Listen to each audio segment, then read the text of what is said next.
Hello, everyone. Thank you very much for joining us today.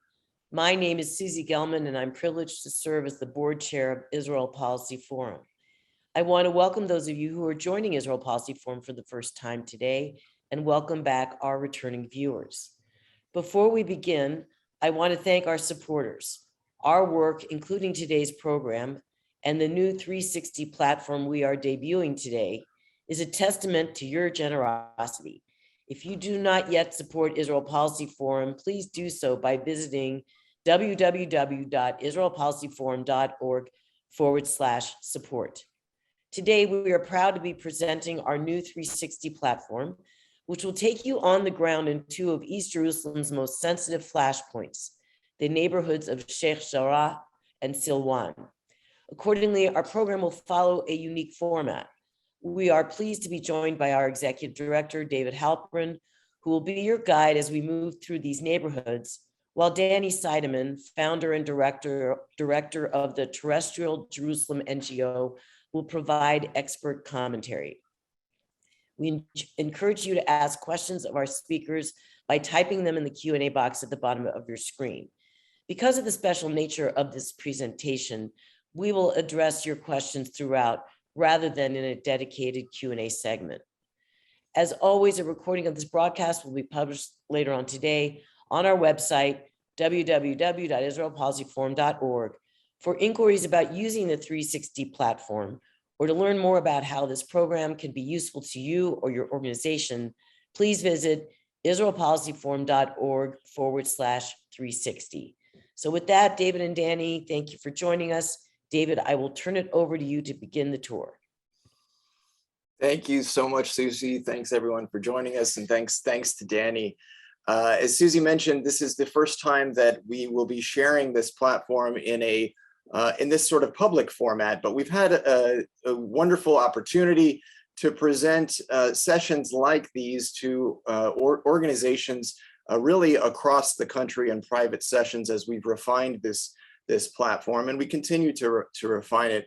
But it offers a unique look at the physical landscape, the territorial landscape of Jerusalem and of the broader West Bank, to understand the context behind breaking developments such as that we saw this week, and that we've seen most recently in the areas of East Jerusalem, particularly the areas of Sheikh Jarrah and Silwan that we will see today. This is a platform that we actually, while we'll focus on Sheikh Jarrah and Silwan today, we are able to tell a variety of stories about the broader West Bank, both in response to developments and to provide an educational context of the history. Now, I'll share my screen in a moment, and today's presentation will start by giving an overview of what the territorial landscape looks like using high definition drone photography. We'll then move to some three-dimensional imaging. We will show some videos today, and finally we'll show some on-the-ground footage as well, as we turn to Danny to provide us with some expert analysis on the latest developments in the Israeli Supreme Court.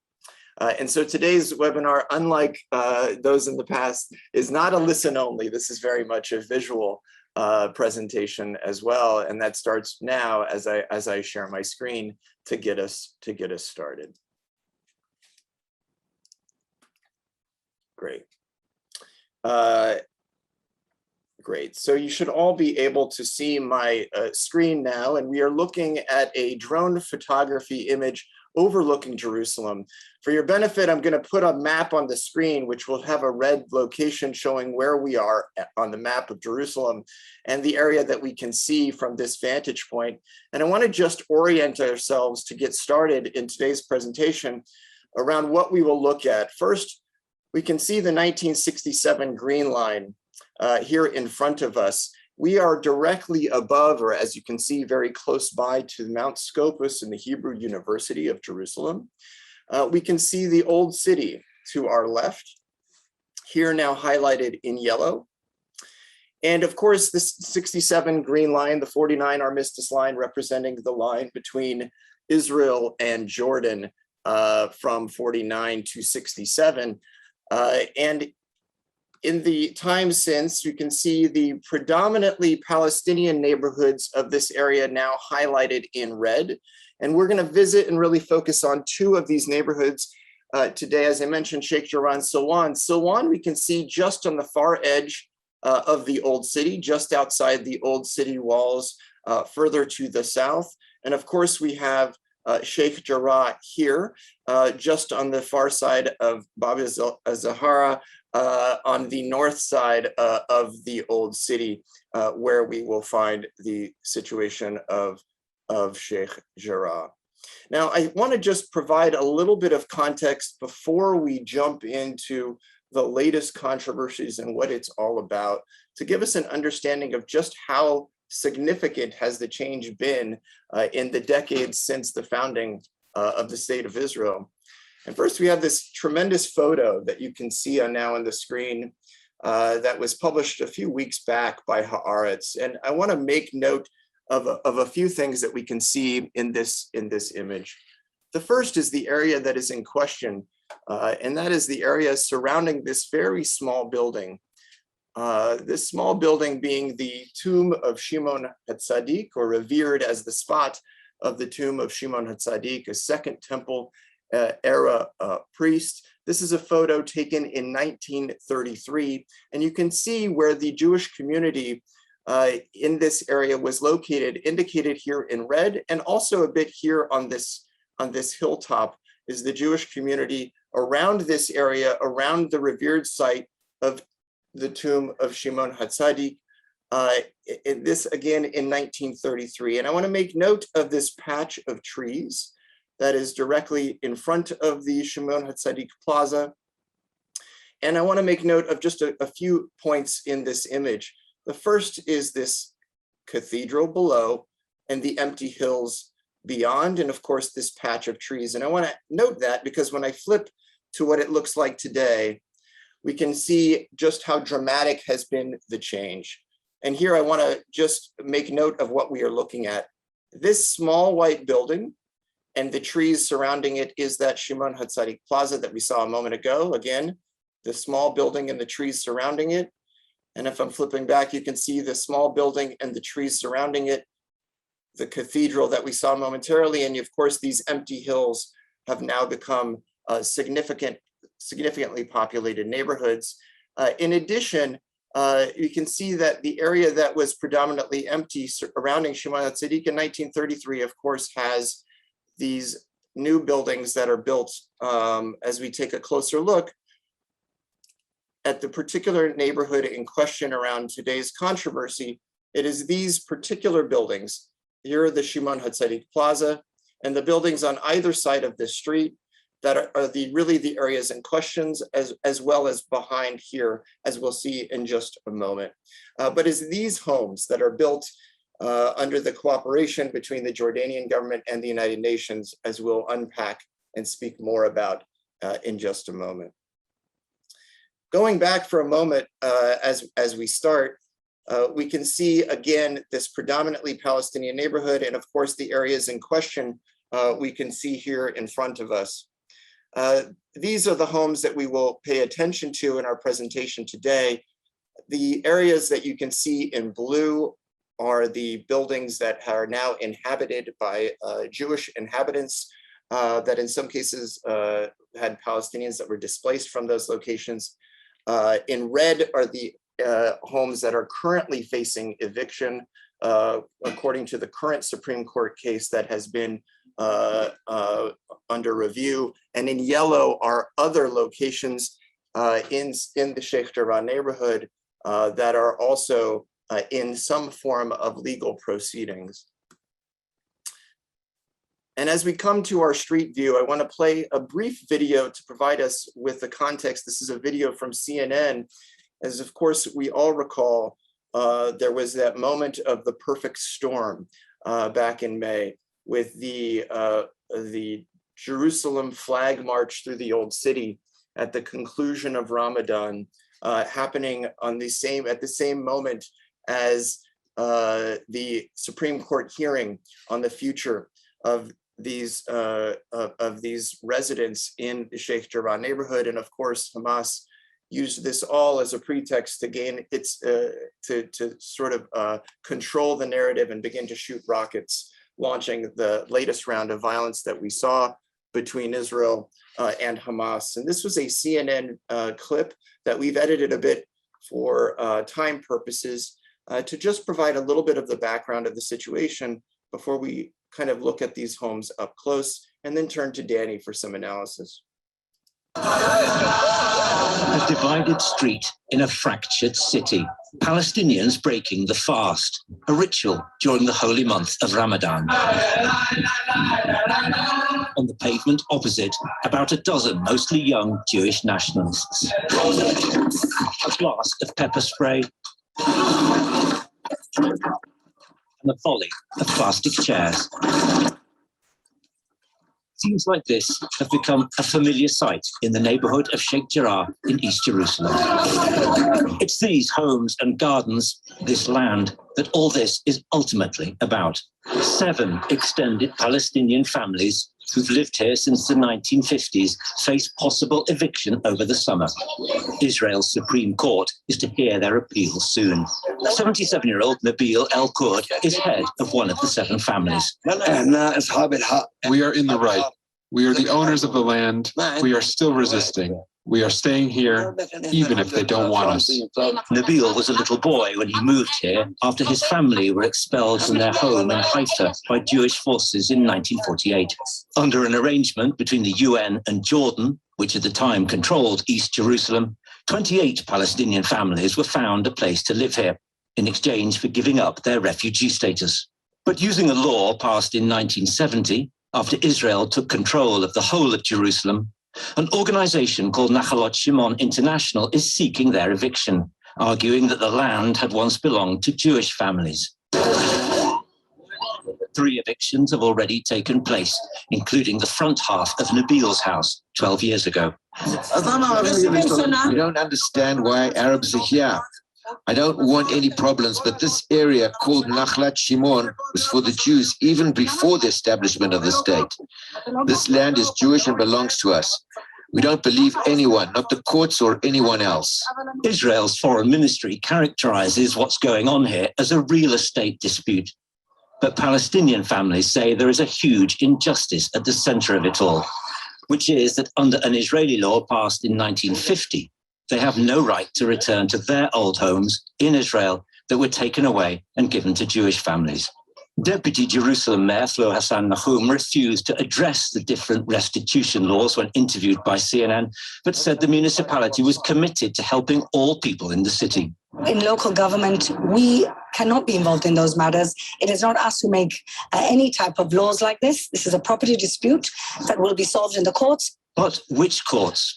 Israel wants this settled at its own high court under its own laws. International law considers East Jerusalem occupied territory, which Israel strongly rejects. Great. So before we take a look at these homes and then turn to Danny to explain where this now stands, I want to just provide a little bit of a backstory of the timeline. Now, there's not going to be a quiz, I promise, on all of these dates, but I want to just reflect on the key moments in this timeline. The first is when Jewish communal institutions purchased the land in the 1870s. But as we saw, of course, the land immediately surrounding the Shimon HaTzadik Plaza, the homes in question were not actually inhabited by that community, but that community that we saw just a bit off of the area. In other words, not these particular homes, but behind here, there were some of the Jewish community, and particularly in this area is where we had a Jewish community that was then forced to flee, as we see in 1948, with 2,000 to 3,000 Jews fleeing East Jerusalem, 300 from Sheikh Jarrah, and some 20 to 30,000 Palestinians from West Jerusalem fleeing east over the Green Line. And as we saw, of course, in that CNN clip in 1956, the Jordanian government and the United Nations, UNRWA, reach an agreement that the 28 Palestinian families would be transferred into these homes with the idea that the ownership would ultimately be transferred to them in exchange for their no longer having refugee status.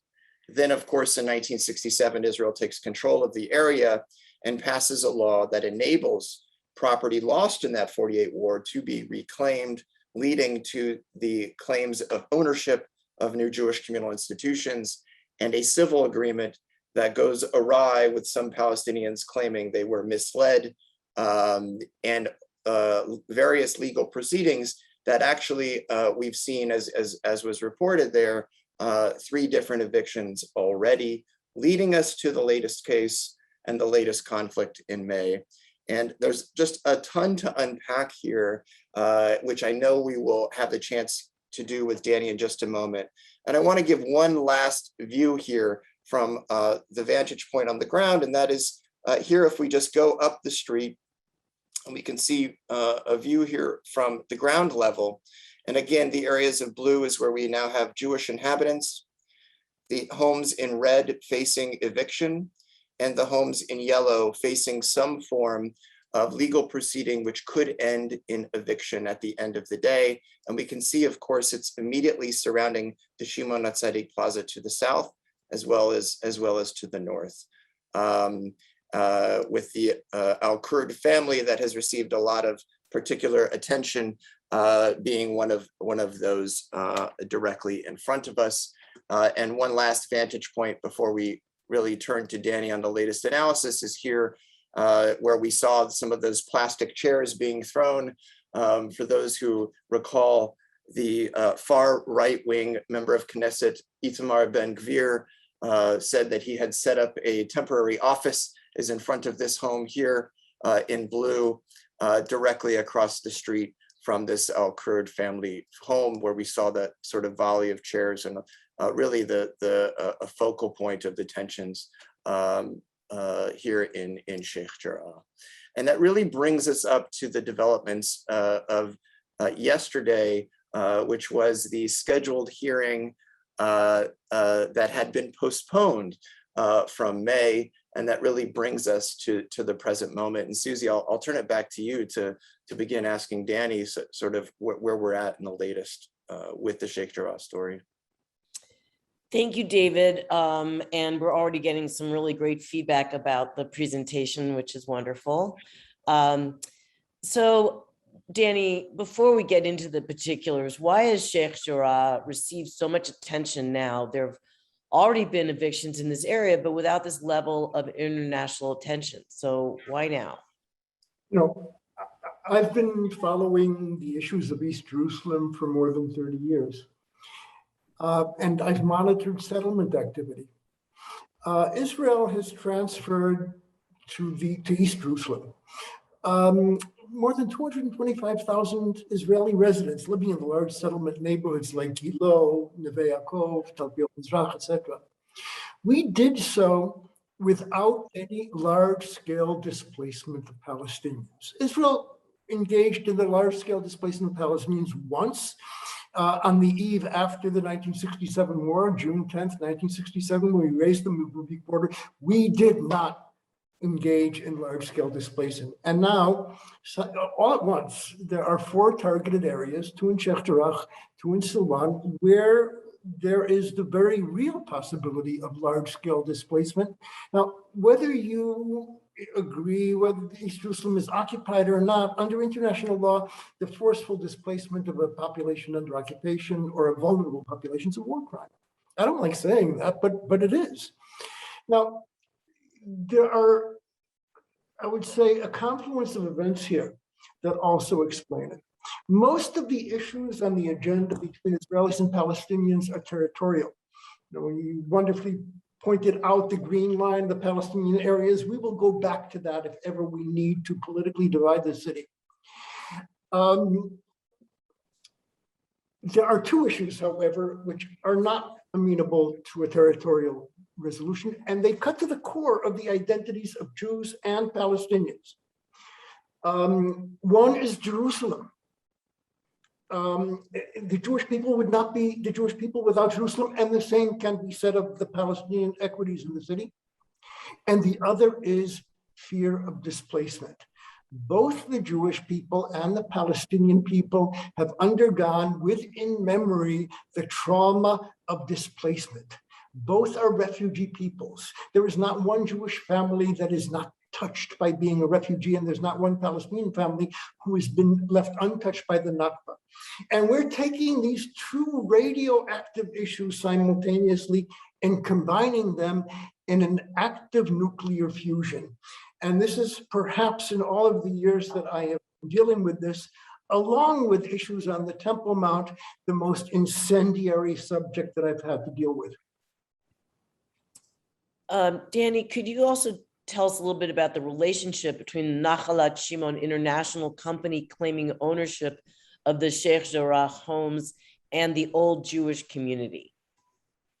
It's a great question. There is none. They bought it.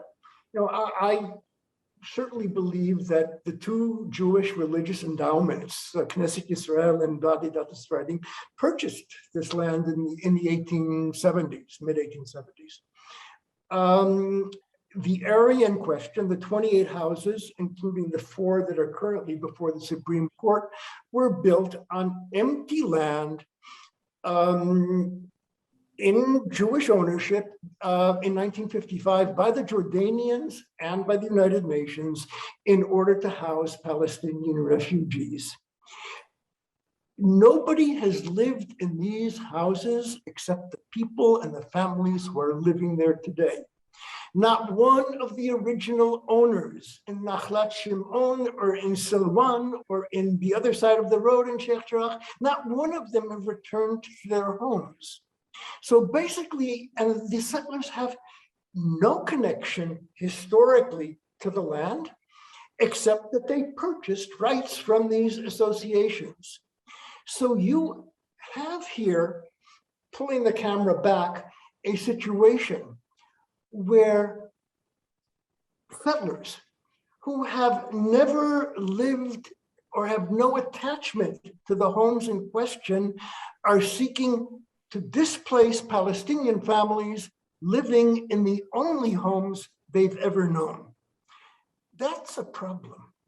Mm-hmm.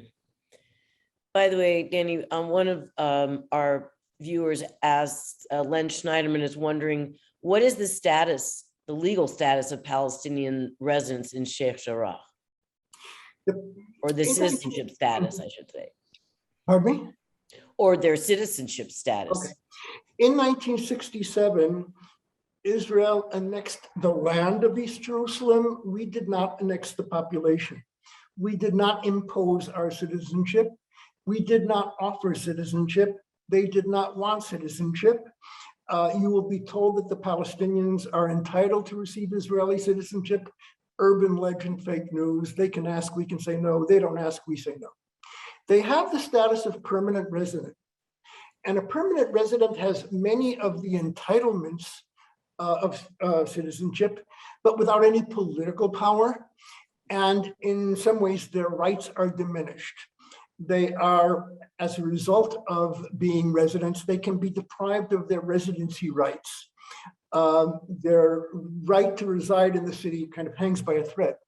Their right to maintain their own property is questioned in the absentee property law.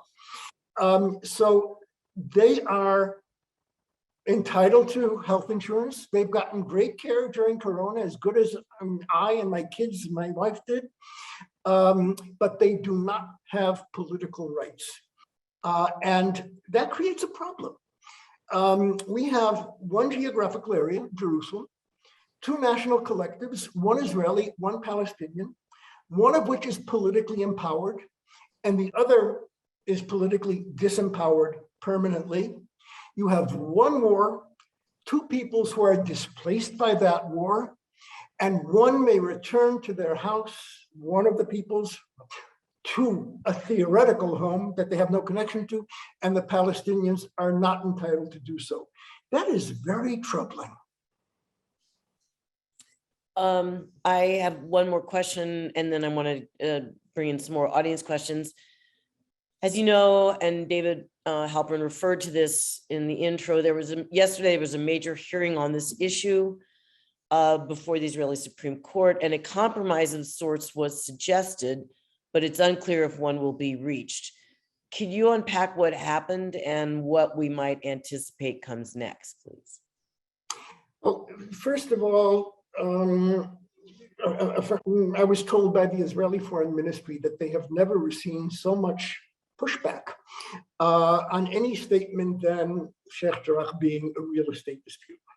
Yesterday, it was clear that our Supreme Court knows very well that the issues at hand go well beyond a real estate dispute. The court from the get-go said that we're not going to deliberate, unless we're forced to. And they were forced to it. We don't want this to be influenced by the international community, and there were representatives of states with diplomatic relations in the room, or by the press, and the whole world press was there, or by international public opinion. And we're not going to deal with history. Now, it's kind of strange having people whose claims go back to Simon the Righteous, and people who claim that they lived in the houses, you have rights that go back to 1948, don't deal with history. And they focused on getting a deal. And the deal is pretty much status quo ante, that the Palestinians would remain in their home, in these homes, for a protracted period of time. We're talking decades, but ultimately their families would have to leave. That there would be explicit recognition of Jewish ownership by the settlers and tacit recognition by the Palestinians. And basically this would kick the can down the road indefinitely. What was very clear is that the court does not want to rule on this issue. They want it to go away. And the way of making it go away is coercing the parties to accept a deal. The deal is on the table. It was rejected by the Palestinians and not accepted by the settlers. The court has not given up on this. They did hear the legal questions, but they have now given the plaintiffs, the appellants, the Palestinian residents, a week. Give us the names of who the protected tenants are. And it's enormously important if there's going to be a settlement, because these are the people who can live there for the rest of their lives with their families, and when they pass on, to transfer it to the next generation. So it has to be clearly defined. It is not at all clear that there will be an agreement. The Palestinians are being called upon to waive their rights of ownership as they claim them. Their rights will hang by a thread. If the settlers want to build, they can evict them. They'll have to give them alternate housing or monetary compensation. The settlers are not pleased with having to defer their plans indefinitely. But the court is applying a huge amount of pressure. They can't possibly give a good ruling on this. If they rule in favor of the settlers, it will target the Israeli judiciary as among enlightened jurists throughout the world. You guys are complicit in the forceful displacement of this vulnerable population. And if they rule in favor of the residents, look, we already have a Chief Justice of the Supreme Court who has security, who's threatened. Their kids will be going to school, kindergarten with the security detail. These are not the things that should come before the court, but regrettably, the government of Israel has not intervened. They could have. The government is very much aware of how dangerous this is for vital national interest. This will, if there will be a large-scale displacement of Palestinians, it will be a transformational event. It will be a humanitarian meltdown. It will evoke among Palestinians throughout the world the Nakba. And if we begin to act like it's 1948, we're going to get a 1948 conflict. And it will drive Israel into abject isolation. Our closest allies won't be able to defend us. And I met with some members of the latest congressional delegation and have been in touch with the EU countries. You know, our foreign minister went to Brussels and said, we're opening a new page. The toxic relations that were cultivated by Netanyahu, that period is over. And that's great. I'm all in favor of that. But they were quietly told, Lapid was quietly told, you don't want to do Sheikh Jarrah, because if you do Sheikh Jarrah, nothing will come of this new page. And there will be a serious crisis between the EU, the member states, and Israel. You don't want to go there. Yeah, I'll just jump in, Susie, if I can, just to mention that, you know, we've watched the Biden administration that has really not been incredibly active in the Israeli-Palestinian space up till now, except for one area where they've been incredibly clear that they do not want to see evictions take place in Sheikh Jarrah or Silwan. But I kind of want to push, Danny, if I can, Susie, ask a question, which is just to ask the question you already asked, which is, how is this time different than the previous 3 times when we saw evictions already take place in Sheikh Jarrah? And what do you account for why this very moment created this groundswell versus those moments previously? You know, I think that's something that I find to be quite fascinating. The times are changing, number one. Yeah. I represented many of the families in Silwan and Sheikh Jarrah who were targeted individually. But when it's house-to-house combat, it just doesn't generate that kind of interest. We had one case where the JNF evicted a family that had saved Jews during the Palestinian uprising in 1929. That got attention. But we are now talking about the epicenter of the conflict with no political horizon, no hope for political process. And much of the enlightened world is fed up about giving Israel a pass on the abuses of our rule in the West Bank and in East Jerusalem. You know, the Supreme Court, in some ways, is a bit like President Biden, patriotic for Israel, disturbed by some of the things they're seeing, but don't want to deal with the core issues. They want to make the issue go away. But there are a lot of young folks, and there are a lot of members of Congress who are looking at what we're doing and saying, it's getting harder for decent folks to support Israeli rule that perpetuates the rightlessness of occupation. It can't be justified anymore. I have a friend, a senior diplomat, who has made the rounds among the new members of the Israeli cabinet, including the prime minister. And he raised Sheikh Jarrah in every one of these meetings. And I asked him, you know, what was it like? He said, well, number one, it's a new world. It wasn't adversarial. They were concerned. They're being listened to. We're being listened to. It was not toxic as it was under Netanyahu. And then he said, you know what interests them most? What they're most concerned about? And it surprised me. The support of the Democratic Party and the Congress and the Democratic members of Congress. They're afraid of losing the Democratic Party and members of Congress, but also the rank and file and the younger generation. And by the way, it's very good that they're concerned, which means that there is an openness to engagement that we did not see in the past. Danny, we have a question or comment really from Nancy Kaplan that I think you would be interested in commenting on. She says, maybe this would be a good time for Jordan to step up and admit that it screwed up and announce it wishes to fulfill its obligations under the original deal. Make it a diplomatic thing, given the Israeli government and the High Court give the Israeli government and the High Court an exit ramp to allow these families to receive what was promised to them, tell the Shell Corporation of Jewish Nationalists that its long game of taking over the entire area is over. What is your take on that? Well, first of all, great minds think alike, because this is exactly what has happened.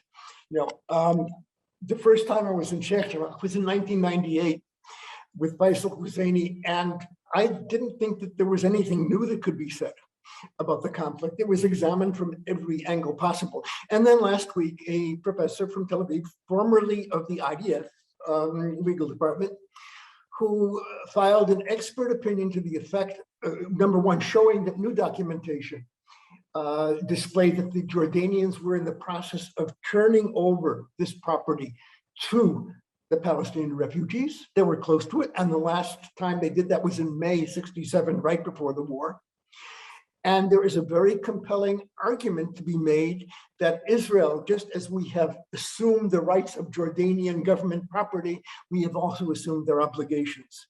This is groundbreaking. Nobody has ever said this before. It is based on materials that arrived from Amman no more than 2 or 3 months ago. And this is before the court, but it hasn't been introduced into evidence yet. It's exactly this kind of thing that the court wants to avoid dealing with. But yesterday in court, the attorney for the residents asked that the attorney general be joined to these proceedings, which should be the case anyway. There are matters of great national interest here. But in order for him to publicly state, is Israel committed to maintaining the obligations of the Hashemite Kingdom of Jordan since 1967.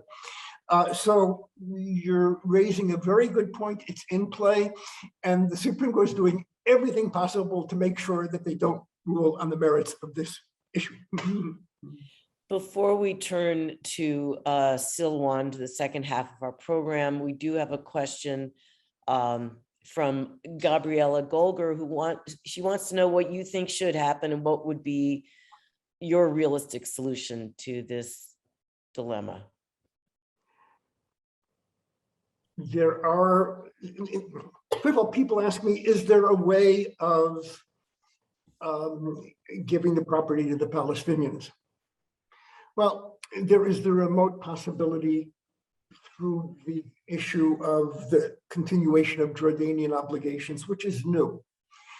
But being a radioactive issue, this will be solved when occupation ends, and occupation ends when there will be a permanent status agreement. And until then, we have to ameliorate the more egregious manifestations of occupation. And that means make it go away. A Sicilian solution to this, make it disappear.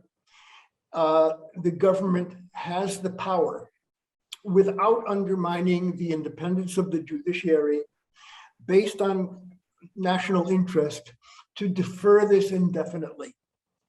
And to do the court a favor by taking it out of their hands. Issues of holy sites and religious sites can't come before a court of law in Israel based on British mandatory legislation.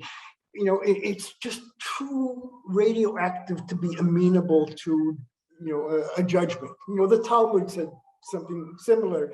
Lo charava Yerushalayim ela shedanu badin Torah. Jerusalem was destroyed because of the overzealous application of the law of Torah. Make it go away. Now, this appeal did not fall on deaf ears. The concern is there.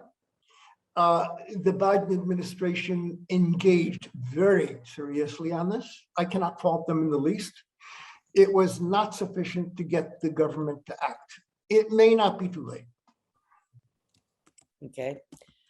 David, I think we're going to, we have a lot more questions, which I'm hoping to get to, Danny, but I think in the interest of time, we want to at least cover the second part of this program, which is on Silwan. And again, I just want to remind people to please put your questions in the Q&A if you have them. David, I'm turning it back to you. Great, thank you, and keep the questions coming. And I think we can provide an overview and take questions on both Silwan and Sheikh Jarrah as with the time we have remaining. I'm going to share my screen once again to look again at some of the three-dimensional imagery. I hope you all can see my screen. Where we're looking now is a snapshot of Jerusalem, particularly just beyond the southern end of the old city, as you can see. And we're really overlooking the different neighborhoods within the wider neighborhood of Silwan. And from here, I'd really like to just present briefly what the physical landscape is looking like in three different types of cases, and then perhaps Danny, ask you to walk us through how these are similar and different. And in the area of Silwan, there are different types of cases that meld the issue of reclaiming land is one case, the other having to do with illegal construction and permits, and lastly, one dealing with another law, the absentee properties law, a law that was utilized to take some of the property that had been owned by Palestinians who became refugees when they left Israel in the 48 war. And we could see, as we start, the first issue in Silwan we can see is in and around the Ir David complex, the archaeological dig that I'm sure many folks who are watching today have visited or are familiar with this archaeological site just outside the old city walls and the City of David Museum complex. It is here very close to that complex where we have the rather famous case of the Sumerian family. I know that the American Jewish Reform Movement had paid some attention to the potential eviction of the Sumerian family here. Being one particular case, you can see the proximity of this home to that archaeological dig in the Ir David complex. That is one case that is currently pending that's, unlike the story in Sheikh Jarrah, is really dealing with a single particular property. If we zoom out once again for just a moment, we can see this sort of midsection of the neighborhood where we can see more archaeological ruins.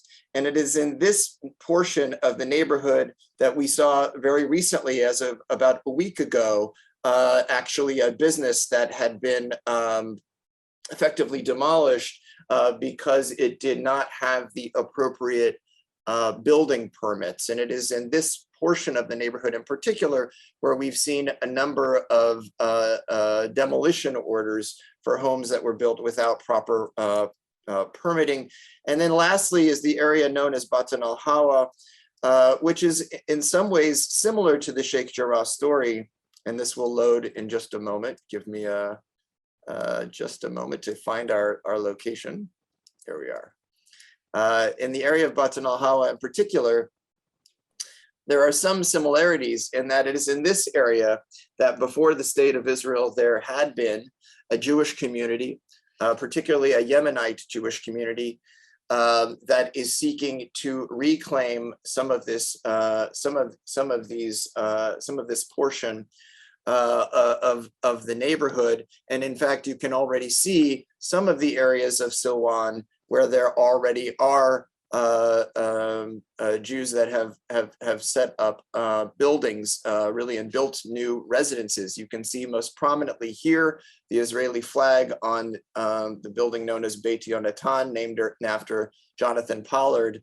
And we can see here another one of these flags. And I think this is the area that is particularly notable, being the area of the former Yemenite community.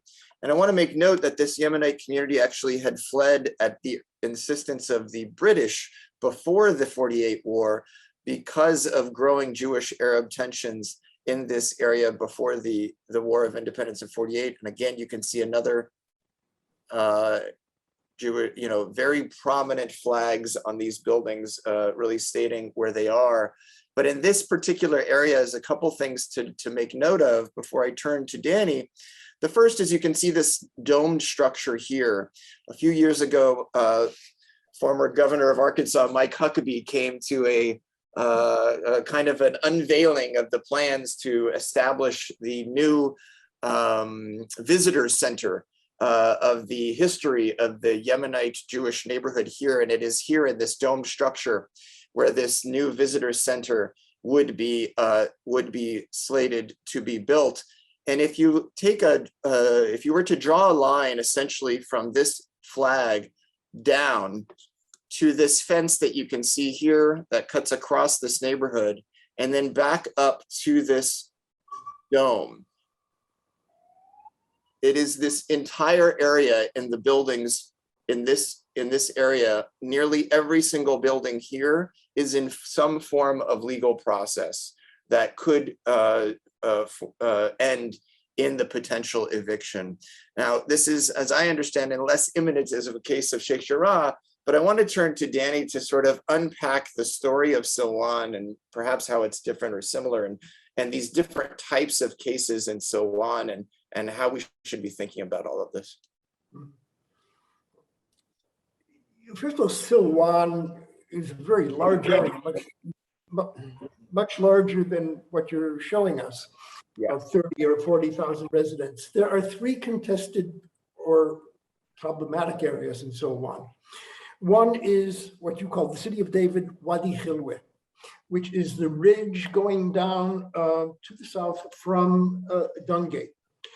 That is called the City of David because it is biblical Jerusalem more than the old city itself. That is the cradle of Jewish civilization. Whether David existed or not doesn't interest me at the moment. As the very latest, the 8th century BC, this is where Jerusalem developed. So there is a very deep Jewish attachment. And when you dig, you will find Umayyad civilization and Abbasi civilization and Byzantine civilization and Roman civilization, but you will get down bedrock to the Second Temple period and maybe first, although there's question about that, and Canaanite levels. The City of David is also Wadi Khilwe and a contemporary Palestinian neighborhood. And this was the first target of settlement activities. It began by a covert attempt using, or rather abusing, absentee property law to have properties declared forfeited by their Palestinian residents behind their backs, sometimes technically legal, sometimes not. And this was basically the way that the settlers took over much of Silwan. This was exposed in 1992 by a board of inquiry established by our late Prime Minister Yitzhak Rabin, which basically detailed the illegalities and irregularities. And many of these policies came to a halt, but this remains one of the epicenters of the conflict. I would estimate there are 5,000 people, 5,000 Palestinians living on this ridge. There are between 450 and 500 settlers. It's literally in the shadow of Al-Aqsa Mosque. It is Axis Mundi. All of the components of the conflict are concentrated here. On the ridge opposite is Batar al-Hawa, or the Yemenite border. And that's completely different. By the way, the settlers in both places don't always get along too well. So one has to be cautious about lumping them all together. This area was abandoned initially in 1929, more in 1936. But it's been a century since Jews have lived there. Only one of the original buildings remains. And as in Sheikh Jarrah, settlers who have no attachment to this area, they're not Yemenites, have been able through questionable means to take over a religious trust or family trust endowment called the Ben Benisi Trust, through the rabbinic courts, through the district court, without the knowledge of the people living in these buildings, and are now in the name of an endowment in which their connection is completely fictitious, are threatening the expulsion or the eviction of tens of families. We're talking about many hundred people. Now, you say it is not as imminent. I'm not so sure. They too are before the Supreme Court. The Attorney General has been requested by the court to file his position because of the massive government involvement here. This is also looming close on the horizon. It is my guess that, first of all, whatever happens in Sheikh Jarrah may apply here, if there will be a settlement, although there are differences. And I believe that if it is adjudicated on its merits, there is a better chance here of the residents being given leave to appeal. But this too is extremely dangerous. Now, nestled between Batan al-Hawa, history, Jewish history going back to the 19th century, and in Wadi Khalua, Irdabi, you have a wadi, a ravine, a gully. It's Nachal Kidron Wadi Nar. And this area is targeted by the settlers and by the government of Israel, which for our purposes are one and the same here, in order to build a national park between the area of City of David and Batan al-Hawa. In this area, there are close to 80 homes, 130 households, thousands of Palestinians, and with few exceptions, their homes have been built without building permits because it is impossible to get building permits here. Consequently, with the exception of one or two houses that were there before 1967, there are now 78 outstanding demolition orders, which can be executed at any time.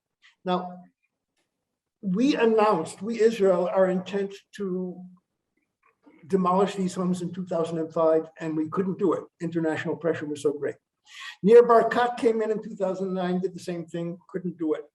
There has been an attempt to legalize these homes by allowing the residents to plan the area in cooperation with the municipality.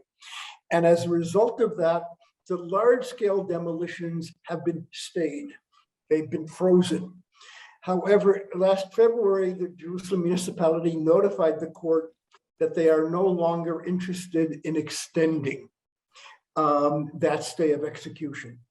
The court rejected their request, but extended the stay only to August 15th.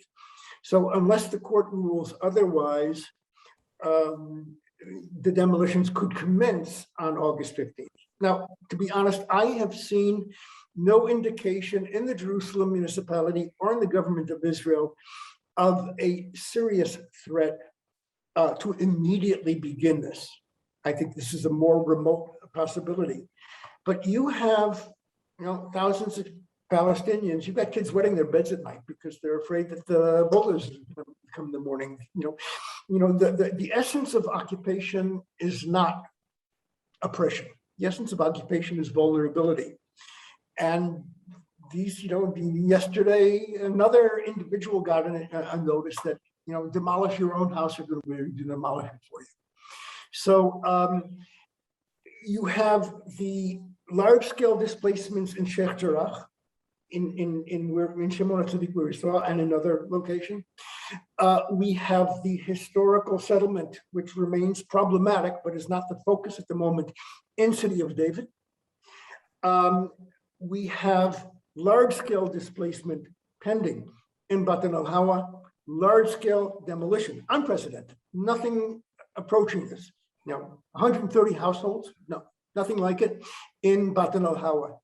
And again, these are the kinds of things that we would not have done in the past. And I don't think this government, the Bennett government, would have initiated this. But they've inherited it, and they're going to have to display some political courage in order to make it go away. Danny, we're getting close to the top of the hour, but I wanted to combine two questions from the audience, and then if we have time, maybe ask you for some concluding thoughts. So let's see, Eli Gordon asked, how can you call this a large-scale displacement? I think he's talking more about Sheikh Jarrah, but maybe all of it. Isn't this just a few families? Plus, this is after a long court case, not forced by the army, etc. And then Allison, I'm sorry, Allison, I'm not seeing your last name here right now. Could a Pakistani family living in Pakistan claim back their property from India if they wanted to return there? Clearly not. Why is it different for the Palestinians? So maybe just briefly address those two together. I'm not sure I understood the last question. Last question was, if a Pakistani family living in Pakistan, could they claim back their property from India if they wanted to return? And if not, why is this different for Palestinians? Yeah, okay. Why is it large scale? Because we did the math. We just looked at the numbers of legal proceedings that have been initiated in Shimon ben Tzaddik against the 28 families there. The fact that they're clustered, this is the first 4. They are completely emblematic, virtually identical to the other cases. Across the road, there are tens of cases, some of them by the government of Israel, not by the settlers, trying to get these out. We have our former Attorney General, Yitzhak Rabin, a wonderful, saintly person, Michal Ben Yair, grew up there. And the government wants to turn his home over to the Palestinians, and he and his family say, no, let them stay. And the government saying, no. We'll decide what happens with your families. And you look what's happening in Al Bustan. This is not a question of individual cases. The real question here is it legal? And is it appropriate for the government of Israel to harness all of its authorities, all of its laws, all of its powers to take properties away from families who have lived there their entire lives and turn them over as ideological trinkets to settler organizations who have no connection to the property? That is what is at stake here. Now, the question about Pakistanis going, it's a great question. When looking at this, some of the finest international jurists in Israel have looked at this, and they came up with fascinating stuff. You know that in Cyprus, Greek families who have moved into Turkish properties, they've been protected by international law. You cannot uproot people who were displaced by war and lived their entire lives. The right to housing is a basic right. But international law, from an Israeli perspective, does not apply here. It perhaps informs the kind of interpretation. And the law is very problematic. One area, 2 peoples, one set of laws that apply one way for one people, another way for the other people. We don't want to go there. You know what I'm talking about. We don't want to go there. Yeah, I do. Danny, we have 1 more minute before I have to wrap it up. So, what other issues in Jerusalem, what other issues or concerns do you have about the future of the city? If you could just tick off a few for us to highlight here, and then I will invite you back to discuss them at length in another webinar. I want to focus on 2 things very specifically. The status quo on the Temple Mount has collapsed. It was eroded in the final years of Netanyahu. It was done with malice aforethought with the Trump administration. Netanyahu got very good grades in managing the Temple Mount until 5-6 years ago. He began to become dismissive of the concerns of the Jordanians, Palestinians, ended by being contemptuous of them. There have been reports of his having indirect involvement in a palace coup in Jordan. The status quo is in shambles, and it needs to be rebuilt. And rebuilding requires trust and good faith. And there has not been any trust and good faith between Israel and the Jordanians. I'm pleased to say that this has been prioritized by the Bennett government with the assistance of the United States. The United States sees the reestablishment of good relations with Jordan and the reestablishment of the status quo high priority. Nobody quite knows how to do it. And we're dealing with, again, a small atomic device. And finally, metastasizing occupation. Our police has become problematic in Israel proper. It's violent. It's become politicized. It wasn't always that way.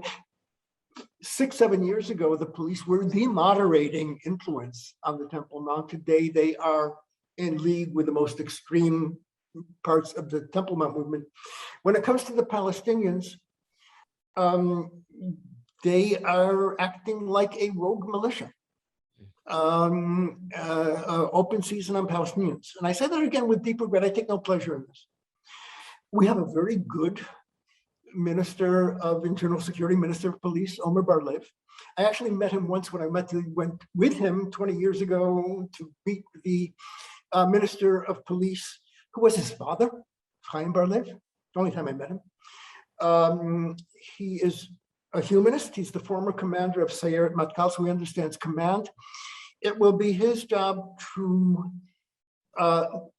quietly and with a great deal of discretion reform the Israeli police and turn it back into the genuine police service rather than the unofficial militia for the Israeli right, which it has become in Jerusalem. Thank you, Danny and David. This has really been a fascinating examination, and I hope that everybody on the call enjoyed the use of this new technology to delve deeper into these issues that, of course, have to do with geography and among other issues. Unfortunately, that's all the time we have today. As a reminder, you can visit israelpolicyforum.org/360 for inquiries about the 360 platform. Once again, I want to thank our supporters who have been with us on today's call, because your generosity makes programs like this one possible. So again, if you have not yet done so, please consider making a contribution today at www.israelpolicyforum.org/support. As always, I also encourage you to subscribe to our podcast, Israel Policy Pod. In particular, be sure to check back in every month for new installments in our podcast series with Terrestrial Jerusalem. I also encourage you to sign up to receive the weekly Kaplo column in your email inbox and visit our website to access recordings of our previous briefings. Please stay tuned for an announcement regarding our next video briefing. And I also just want to give a huge Israel Policy Forum thank you to Evan Gottesman, who's been my wingman on these webinars for the last year and a half. Evan is starting graduate school soon, and while I will be working with other staff members, I do want to thank you, Evan, because it's been great. Thanks for holding my hand. So until we make our next announcement about our next video briefing, please stay tuned. Thanks for tuning in. We'll see you soon.